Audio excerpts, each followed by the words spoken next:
sweet land of liberty. July 1984. Yep. Super Bowl for the Niners. I don't know. A couple months prior? No. Nope, not at all. Not at all. On our way. On our way to another title. This is obviously about Independence Day, Independence Week. We're celebrating. Okay. And I want to talk about our land, sweet land of liberty. Okay. My country, 'tis of thee, sweet land of liberty, of thee I sing. Land where my fathers died, and land of the Pilgrim's pride. Amen. From every mountainside. Let freedom ring. Well, unless the ICE agents are there. Now, in July, obviously, we celebrate Independence Day. Beyond the fireworks and picnics, beer busts, and brass bands, we need to think seriously and clearly again concerning the meaning of freedom in America and of America. So the freedom in America and the freedom of America. For there is nothing more cherished among us than this gift. I told you earlier, I stayed in my complex pool. We stay to our local shopping center. We do not branch out right now too far. If you let fear take charge, then you play right into the hand of the one who's fomenting it. As a father of a 5-year-old, I can't help but be careful. Don't be afraid. Don't be afraid? Because, I'm getting ahead of myself. We know the history of the American Revolution. Okay. A predictable consequence of a movement which brought the Pilgrims to America. Correct. Seeking religious freedom. Political tyranny had deprived them of their rights to assemble as they pleased. That's back in the old country. Correct. To worship God as they pleased and to organize their community as they pleased in accordance with their faith and religion. In America, they found this freedom in the Bay Colony, and America was born. Politically, this new land was still under the dominion of England. Okay. Oppression and tolerance slowly increased until the colonies realized that the very forces they had fled in Europe had caught up with them again. Wow. Eventually, the Revolutionary War resulted in the final and total independence of America. We celebrate this. We fly the flag. I fly the flag. Even though I'm not Republican, I fly the flag. It's interesting what the flag means when you fly it. If you look at certain times in history, it means pride in America. It means love of country. It means ask not what your country can do for you. And now it means I drive a Tesla and I wave an American flag. And I subscribe to a certain political ideology. Yes, over God. That has captured us. And I'm proud of it, so I fly the flag. I'm going to come to the flag in a minute. Okay. I have this article on the American flag titled 2 Questions. The flag begins with a question. Oh, say, can you see? The Star Spangled Banner. What did I say? The flag. I'm sorry, the Star Spangled Banner, the flag. And then the second question is, does its Star-Spangled Banner still yet wave? I'll come to that later. Okay. But I'm proud of the flag. I fly it. And it means a lot to us. I honor it. To me, it's the most fantastic flag in the world. No question about it. Now, what I want to talk about is the interesting and unique, extremely important item that was worked into the tenets of our country's political philosophy from the early days, from very days of the writing of the Constitution. Okay. although the Constitution doesn't say it that way, separation of church and state. Okay. That's what they're talking about, separation of powers. A very interesting, unique, extremely important item was worked into it, Okay. which we must now and always take careful note, the principles of the separation of church and state. One could ask, if the Pilgrim Fathers came here for religious freedom and they succeeded in founding their own country, why then did they not guarantee that the state would perpetuate their own brand of religion? Why did the Puritans not work it in so that they insisted that the Puritan theology, philosophy, church... And they were pretty specific about that philosophy, too. They could do it. They didn't. The Founding Fathers did not do that. You see what I'm talking about? If the Pilgrim Fathers came here, why did they not guarantee that the Constitution would maintain their kind of religion? That doesn't seem very self-serving. Well, of course it isn't. So the Founding Fathers established a constitution whereby there was religious freedom for everyone. Okay. For everyone. This is what they were looking for for themselves. And now they established it so that others who are not Christian can also have that freedom. Now, what is this self-contradictory? If they wanted, It certainly sounds like it. yeah, it does. Hey, don't follow our rule. Okay, why did they not? One reason is they were overwhelmed. They were outvoted, so to speak. Okay. The Puritan colony did not last because it had elements for its own implosion. Their own Kind of built an open end. Yeah, their own refusal to grant freedom of religious conscience to their own people in the Bay Colony, and their extreme response to things like the Salem witchcraft trials, etc., made people realize that this is not what they wanted for themselves. And you had people who were coming under their oppressive demands who escaped, escaping the gulag. They escaped. And so it is that we have establishment like Roger Williams, who established Providence, Rhode Island, as a colony of freedom versus the oppression of the Bay Colony, Puritan Bay Colony. Yeah. Okay. So early on, we have this struggle going on.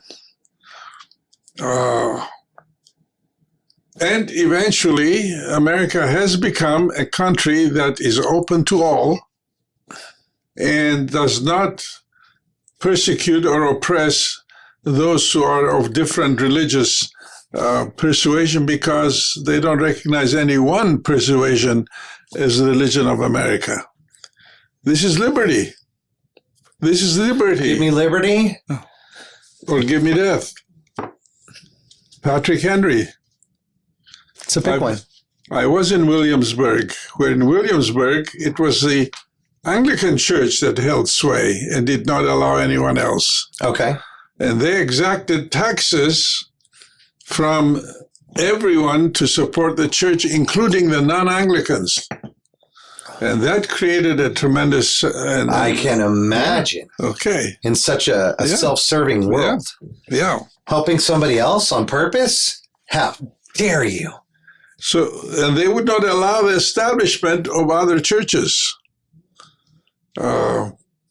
I was in a mock trial in Williamsburg, Virginia, in the courthouse when we were visiting. There was a mock trial going on where a bunch of Presbyterians had applied to start their own church. Okay. And the Anglican Church wouldn't let them. Okay. And I got, somehow, that's a long story, I got on the jury that was supposed to decide. Again, it's a mock. And finally, they agreed to let the Presbyterians start their own church. However, they were still required to pay their taxes to the Anglican Church as well as their own. So we have come through in America. So you can worship however you want to worship, but there's an extra charge. Yeah, as long as you make sure that we maintain our own house with your money. Actually, there are Christians in America today who say their intention was to establish a Christian republic, like the Puritans, and they're going back to that. They want to go back. Okay. And that's a big struggle going on today. As to whether we'll succeed, I don't know. But Land of Liberty celebrates our freedom to worship as each one pleases and decides. Wow. Okay? Now, America, as a result, is a secular country. Okay. Non-religious. Yes. And Christian fundamentalists don't like that. I agree. They want to go back and establish a Christian country, and they claim that God has been pushed out of our schools, for example. And these are red herring words. America is not anti-religious. Not at all. No. It's for religion, but for all. Okay. To be able to do that, the government has to be completely neutral. Okay. And being neutral has become secular for that reason. Okay. And I cherish that. I cherish that, and I oppose the move today to reclaim America as a Christian republic. Because as soon as that happens, God help us, we'll be back to the witch hunts and trials and all that. We don't need to start that again. Now, if it were to happen, it would make the church, give the church the right to affect the values governing our affairs, not by direct programmatic involvement, but by shaping the values. I'm sorry, I should say, this is how we do it. We allow these differences of opinion, not by programmatic involvement, but by shaping the values, belief system of each individual as you go to your own church and to your own religious whatever. And this way we teach, love your neighbor as yourself, as Jesus taught us. Yes. But Jesus didn't say make sure he's a Hebrew first. Okay?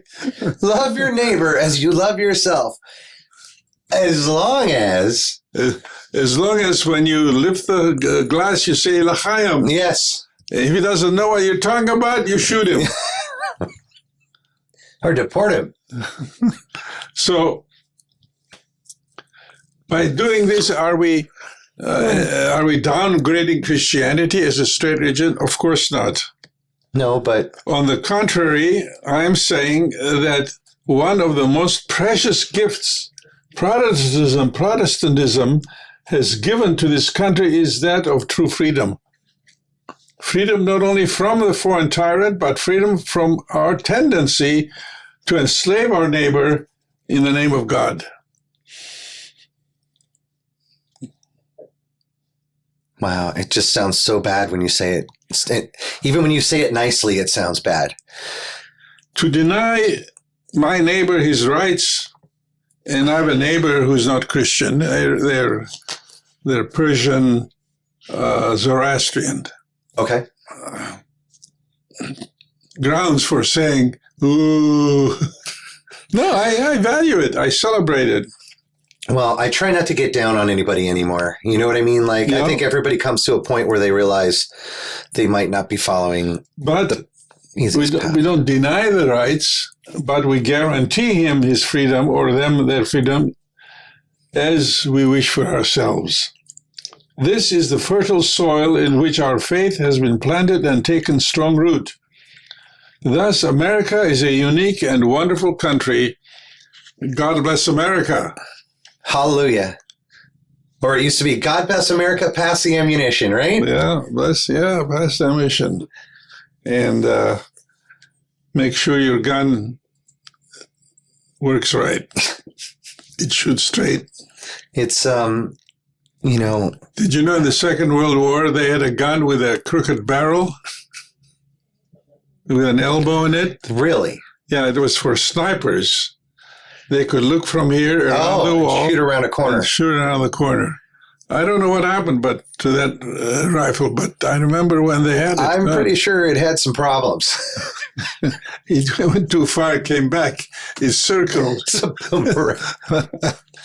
No, I understand. I understand. Believe me, I understand shooting around corners. You're talking to a soldier, so. But it's also metaphorically shooting around corners too. I mean, look at what these guys had. It's 1776. Yeah. They don't know what's going to happen. But I like that they had to leave these openings to get along. It forced them to. It's really eye-opening to find that they needed it. Well, and they had no choice, because if they tried to implement it, they would have been shot down. That's true. What a marvelous group of leaders we've had in America, too. Some of the greats. Original thinkers, Jefferson, Madison, all these men and women. Betsy Ross was sewing. Oh, my goodness. She was sewing the flag. Is there a lot of people like me out there thinking, like, where are the quality people to run for office? Well, quality people who run for office have been run out of office. I'm sorry to say. I understand they all have their down parts, but at least Obama was a decent speaker. And he looked like he could maintain his calm. Trump's dropping F-bombs. And he's striking out his name out of all the documents. I know. Silly. Kings used to do that in ancient times. No, this is a straight king play. He's the king of America right now. What's happening to America? Where are we? We're sleepwalking through disaster. I really feel, and I thought this before a couple episodes ago, and I really feel now that this is what we need to wake up. Nothing else would wake us up. Nothing else would unite us. Now, when Obama became president, I thought it was interesting, and most of the things surrounding him, not him. I know he dropped more drone attacks than any other president ever combined, but I just thought it was interesting that so many of the inner cities rallied to vote for him. People that never voted. Yeah. I thought that was interesting. I didn't think there was that much of a following for Hillary or for Kamala. Well, there's a hunger. There's a hunger from the oppressed, forgotten. I like when the oppressed speak up, when the meek inherit the earth. You know what happened in New York last week? Yes. When a Muslim socialist won the primary, not the final, the primary Democratic. What happened? Well, he's voicing the suppressed cries of the people who've been forgotten. And that'll work every time. And I know New York. I lived there 7 years. You have Fifth Avenue. You have the huge high-rises, plutocrats, and then the masses living in the what's the word? The parts of town that people don't even dare to go. There's some pretty bad parts. The ghettos, yes, whatever. Well, we don't know what that's like in Orange County. We used to have a ghetto. It was called Santa Ana, and now Santa Ana is an art district. Yeah, so we don't have a ghetto out here. Well, LA has a few, but Orange County has none. These are Americans. Each one is a precious child of God. Okay, and. If democracy is going to be true to itself, it has to hear the voices of the forgotten, the marginalized, the forgotten, the rejected. Okay. Well, anyway, now what I want to do we have time? We always have time. What are you talking about? We all the time in the world. I want to talk about what we do at this time. We wave the flag. And I mentioned I love the flag. I fly it. And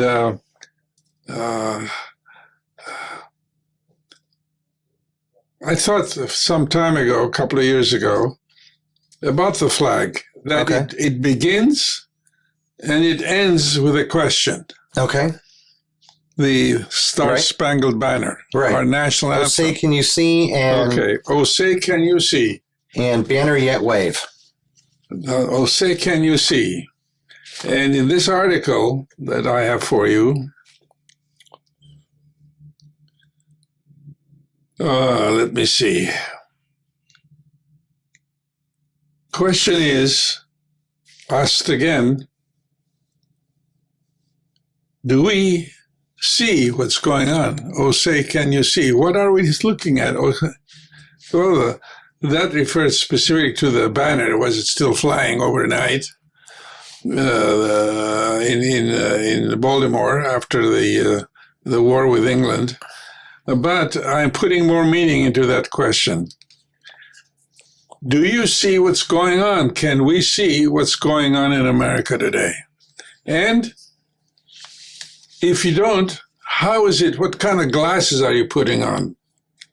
You're putting on rose-colored glasses, so everything looks rosy. And some people, maybe some newer Christians, they need to understand it's not just the rose-colored glasses can mean just it's how you view the world. Everybody views the world a certain way. It's how you view the world that changes your opinion of it. Like me earlier, I'm afraid to take my son out, right? Well, and you're like, don't be afraid. That's what he means by rose-colored glasses. Well, I'm saying let us continue to form our values in such a manner that our flag represents the highest qualities that make America great, or just a jingoism that waves the flag to sustain our prejudices and our oppressive preach measures. Wow. Okay, that's what I'm talking about. 2 ways of waving the flag. There's a YouTube short. Okay, now, patriotism is much more than waving the flag. I see it all the time. I see it on fire trucks. I see it on the biggest ones are, for some reason, in filling stations. Yeah, you know, the most patriotic people are our filling station owners. Okay. Best marketing I ever saw was a digital board on the back of a bathroom stall. Okay. You know you've got a captive audience. Yeah. and you know how patriotic you are, the bigger you... I said this before. I had a man in my church once who used to fly the biggest American flag around. In Santa Monica off of 10 freeway. I love big flags. Big flags. And he would not let anyone put a bigger flag. As soon as one did, he upped it. and he ended up having a tower, just like a radio tower, just to hold the flag. It was so big. And he tells a story in the early 70s when there was the anti-culture movement going on with the Vietnam War and all that. He had these dogs protecting his property. It was a junkyard, is what it was. Okay.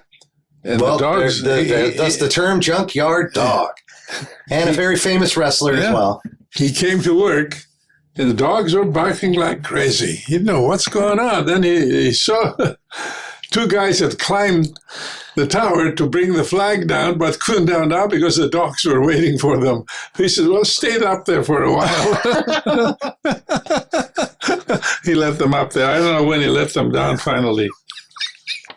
So patriotism is much more than waving the flag. It is a call to keeping before our eyes what has made America great. And I'd like to ask our president, what does it take to make America great? What has made it free and what is required of us? It is not just the do you see, but can you see? Can you see, folks, what's going on? Can you see when children are scared? When a man who rescues a girl who's drowning, as soon as it comes out, ICE puts some handcuffs on him because he's not a native-born American. Can you see what's happening? When a child, Gestapo. And coming from a Hebrew, Well- I'm trying to put that's why I said it twice. is it a Hebrew word? Gestapo? No, it's German, but Yeah, police state. It's not just a term that even if people don't know what it means and they have a Hebrew lineage, it's fear in its worst form. And Like it's, man, the beast in man. and it's manufactured fear to keep the people In line. This is the classic measures that dictatorships take. And I've studied it for 100 years. And so it is, can you see? Can we see? What do we see? What does it mean? What does it say? What does it declare? Patriotism, as I said, is much more than just what our politics says. Tell me, is America still great and still free? That's the second question.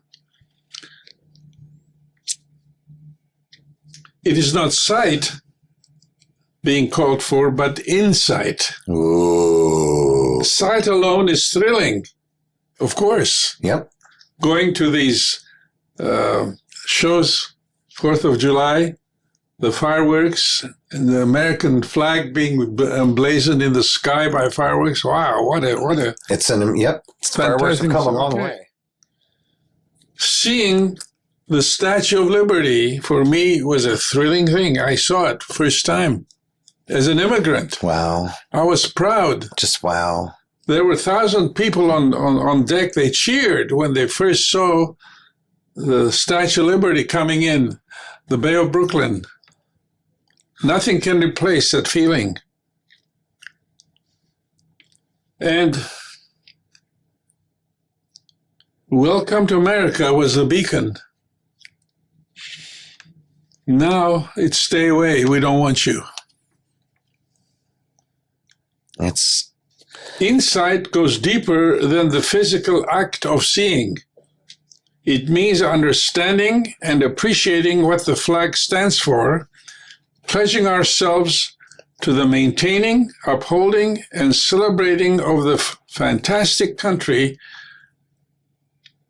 takes a new meaning when we study our country today and ponder whether we are still one nation under God with liberty and justice for all. And so it goes. Recently, and here comes an interesting thing. Okay. While taking a walk during a stay at my daughter's house in the community of Gold River in Sacramento, Okay. I came across a sign on their neighbor's lawn, and superimposed on the flag of the United States was this statement: "It is an insightful pledge of allegiance and patriotism."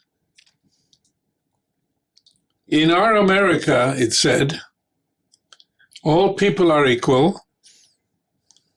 Love is love. Black lives matter. Immigrants and refugees are welcome. Science is real. Women's rights are human rights. Correct. People and planet are valued over profit. Diversity is celebrated. You know, it's interesting that you phrase it that way. When I became LEED certified, LEED is it's the green energy. Uh-huh. That's the U.S. Green Building Council. Mm-hmm. Their program is called LEED, and they lead the way for energy, saving energy and everything. And they introduced a triple bottom line, where most companies have one bottom line. It's profit. Yeah. Or church has one bottom line. Yeah. Members or believers. But in the LEED certification, we learned the triple bottom line, which went in that exact same order: people, planet, profit. Mm. So if it helps people and the planet, it's sustainable on the planet, then it can make a profit. Then you're in.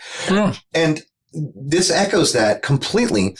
Yeah. When you only have to accomplish one thing, it's quite easy. Yeah. But when you have to consider people, planet, and for any subject, the planet, and the profit. And profit was third.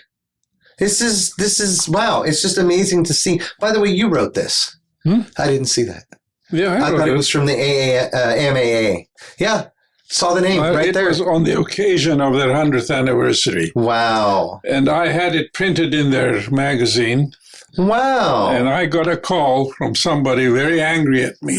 Oh. Ooh, very yeah? angry at me because I was telling the truth.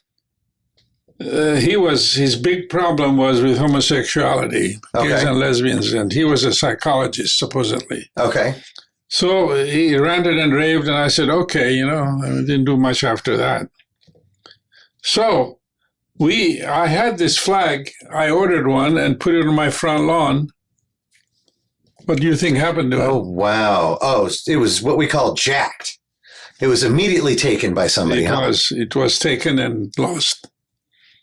So, in your part of town? Yeah, in Orange. I mean, you live in the $2 million house range, too. Orange, in the city of Orange. Oh, you were in the city of Orange when this happened. This is where it happened. Okay. I was like, it wouldn't happen in Tustin Hills. Well, they would take it down faster than It lasted for at least a week. Oh, okay. And I had people come by and thank me for it. All people are equal. Love is love. But there's somebody, I think I know who took it, somebody in the neighborhood who has who has all kinds of signs that tells me where he stands politically. But in this day, I think on the day of celebration of independence, these are thoughts that I thought I would share with you. Wow. To thank God for America, to help sustain America, and thirdly, to maintain values that will make America not politically and superficially great again, but truly great in the principles of Jesus, who said, love your neighbor as yourself. That's my message for today. Gavin Newsom, if you're watching, you could end a speech with that and win the presidency. Like, I like the idea. I think with what's going on with the current president / king of America, that going back to the original fathers and quoting the reason why this country exists, it's just a much better way of releasing the energy than something negative. You didn't pick on anybody in here. Look, you didn't single anybody out. You simply stated what you know. And it was out of love. And it is done in the name of upholding America, not putting it down. I am celebrating. I am upholding. I thank God for America, and I think it's the greatest country in the world. It's a very delicate treasure that we can destroy if we're not careful. I would love to see a new party emerge, because even the other day I was talking to a friend of mine, and she's like, so you're a Trump guy? No, I don't really agree with most of the stuff. Everybody does something. Trump's done some things right. It's outshadowed by a lot of things. Mussolini had the trains running on time. Did you know that? No. Yeah. He was celebrated for running the trains on time for the first time in Italy. So she says, you're a Trump guy? I said, no, I don't really agree with most of the stuff he's done. Oh, so you're a Biden guy. And I said, actually, no, I'm not really. She goes, well, where do you stand? I go, I love this country and I love God. And I think it just kind of stops there. And can't that just be enough? And they're like, well, she didn't get the answer she wanted. She got frustrated. And this is a friend of mine who's moving to Montana. Oh, of course, they're all moving. This is how it should be. And goodbye. I say, well, by God, we're moving to Bodie. By God, we're going to Montana. Goodbye, God. Everybody says all this stuff on their way out, and I'm sitting here in California going, I was born here, I grew up here, I'm not leaving. It's still the greatest state in the country. It really is. Oh, boy. Yeah. We love it. Happy pre-4th of July. Amen. I will make sure to edit this and get this out right on the 4th of July. All right. It will come out on the 4th, and I hope everybody enjoys it, because that was a good one. Amen.